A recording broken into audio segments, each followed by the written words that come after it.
The U.S. Supreme Court has taken on a Mississippi case set to be heard on December 1st that will directly explore the viability standard set forth in the 1973 Roe v. Wade decision.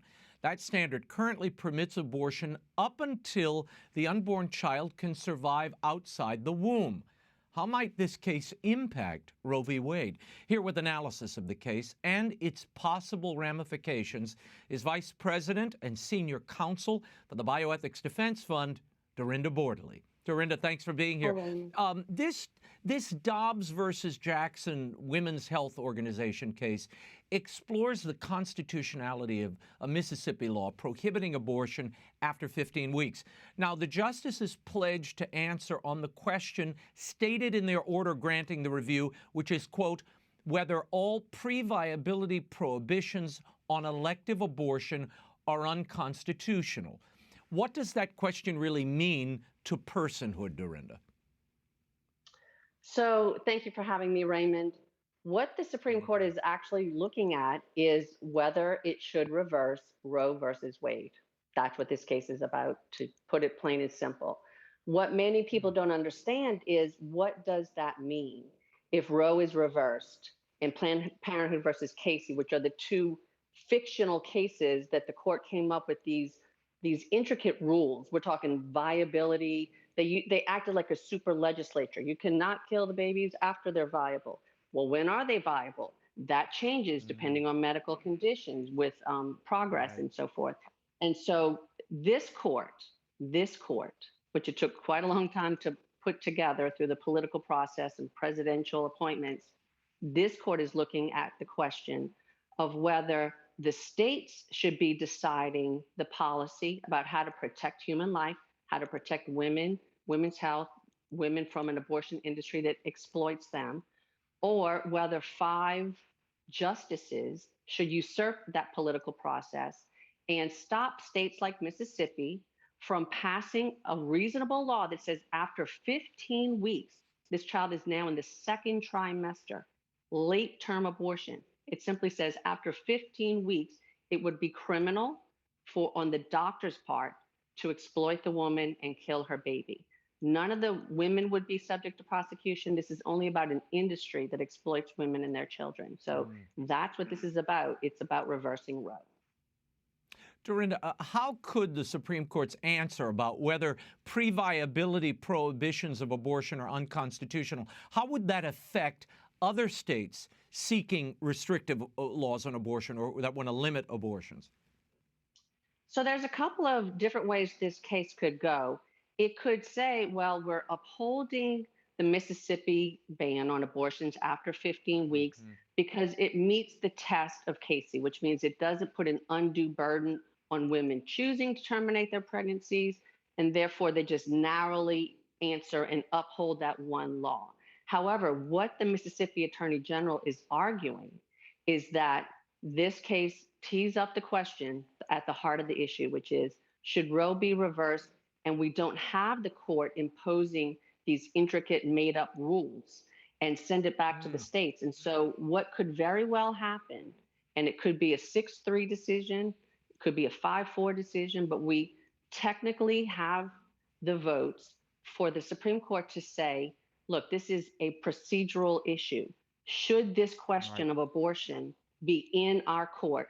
And if they say no, and it goes back to the states, that means that states like Louisiana, where I live, and about 12 or 13 other states that have passed state constitutional amendments to say there's no abortion, there's no tax funding of abortion, that we can have the will of the people expressed to support women, to support alternatives to abortion, and to support unborn children.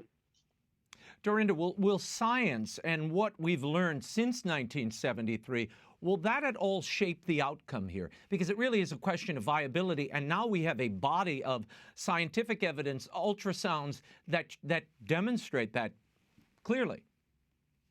Yes, as we had in the Louisiana case last year before the Supreme Court, and in cases that we've had throughout the decades, there will be solid scientific evidence submitted in amicus briefs by medical organizations showing what every second grader knows, which is that an individual human life comes into being at the moment of sperm egg fusion. This is a human being.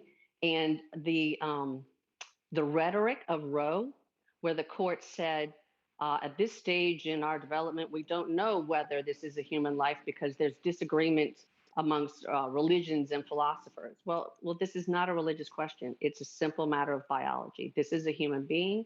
States have the power to protect human beings, and they should be able to do so. In a brief filed in July, the Mississippi Attorney General, Lynn Fitch, argues that Roe v. Wade was, quote, egregiously wrong and should be overturned. The conclusion that abortion is a constitutional right has no basis in text, structure, history, or tradition, she writes. Now, abortion rights supporters argue that the Supreme Court should have dismissed this case, Dorinda, because abortion is already defined as a constitutional right here. Your reaction? So what the other side, what the abortion industry is arguing is the principle of stare decisis. You've already decided this, court. It was, right, 50 years ago, and so you have to stick with it. And so what they're arguing is that an unjust, wrongly decided decision that snubs its nose at our whole political process should take precedence over the Constitution itself. That's not how it works. If that's the case, then we should say that Dred Scott, the decision of the Supreme Court saying that slaves are property, should be upheld, because we had that for many years. Korematsu, where the Supreme Court, the Supreme Court upheld putting in internment camps American citizens of Japanese origin. A plethora of wrongly decided, unjust, gravely immoral decisions cannot, I've been doing it wrong this whole time. That means I have a right to do it wrong. That's not how the Constitution works. And right. I believe that a majority of this court understand that. During her time on the court, Justice Sandra Day O'Connor made most of the arguments against viability that Mississippi is now arguing. In 1983, O'Connor wrote in the City of Akron versus Akron Center for Reproductive Health, she wrote that viability is a wavering contingent line, writing, as medical science becomes better able to provide for the separate existence of the fetus, the point of viability is moved further back toward conception. So pre-viability abortion bans have been struck down, Dorinda, as you know, in a dozen states, including your own, and Alabama and Arkansas, Georgia, Kentucky. I could go on and on. The question is, could this case topple the abortion precedent of viability as a linchpin for obtaining a legal abortion? And is that at the heart of this case?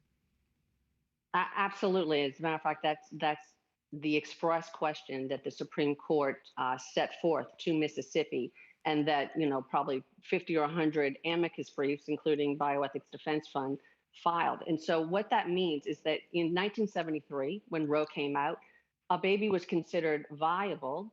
Pregnancy is 40 weeks.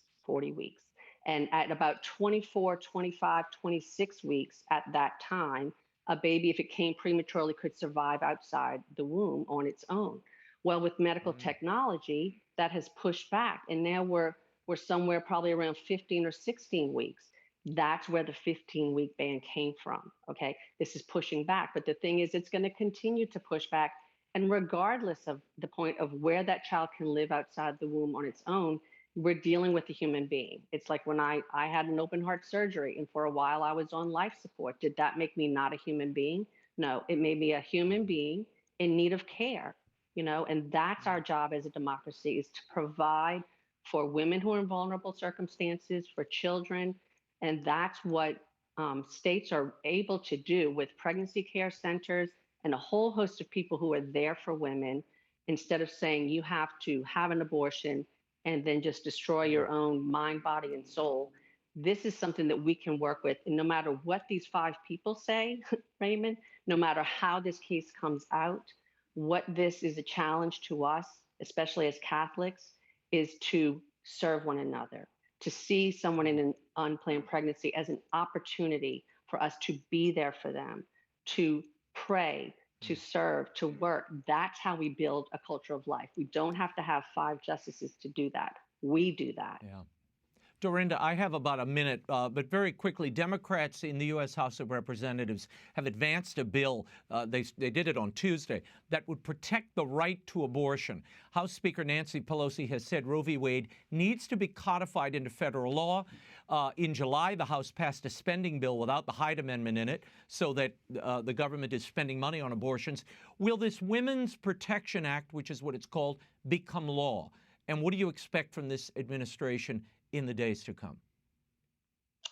They will certainly try. I think that because of the Blue Dog Democrats, it probably will not succeed. But I frankly am happy that they are putting this squarely on the table. They are showing their hand. These, this president and this administration and these representatives and senators are showing who they are. And the truth is, they want taxpayer-funded abortion. They want abortion of human beings through all 9 months of pregnancy, and they are out of step with, you know, a majority of Americans. And so they do this at their own political risk, and that's how democracy works. So go ahead and show your hand, and then when elections come around, you let the chips fall. But before I let you go, there's that Texas case you saw where an abortion doctor in Texas wrote an op-ed that he had violated that law, which prohibited abortions up until a certain point, and it allowed citizens to sue him. Now 2 states have come forward. They have sued him to challenge the law, no doubt. Where do you think this goes?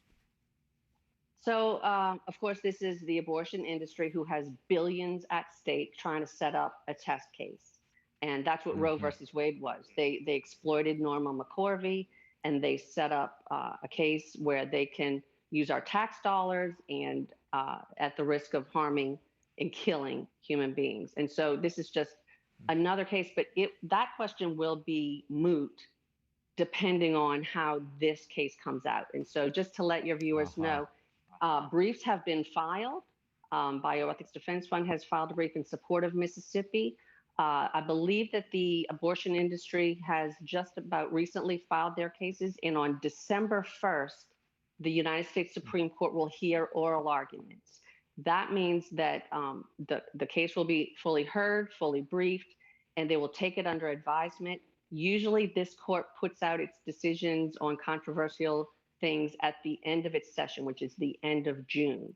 So I expect that by the end of June 2022, we'll know what the landscape is, and that could just be a seismic shift in regard to what happened in Texas or in California, Louisiana. All of the laws will be looked at again affected by this. However, everything's on the table here.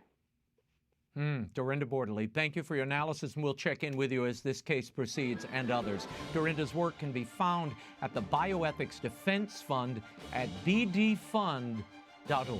Thank you, Dorinda. Thank you, Raymond.